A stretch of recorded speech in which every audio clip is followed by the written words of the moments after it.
dunia ni nak kejar sampai mana. Betul.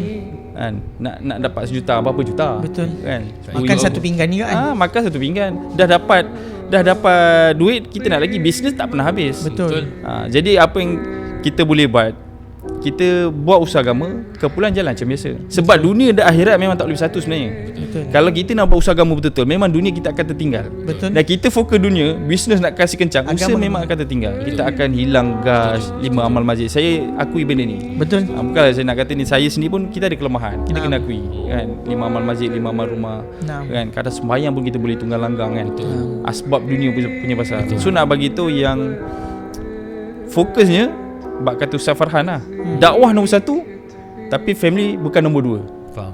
Ajib pun ayat tu. Yelah. So nak bagi tu yang dakwah tetap jalan, dan bukanlah family keperluan ni ke belakang tak berjalan Dia seiring. seiring. Nah, Ya. ya.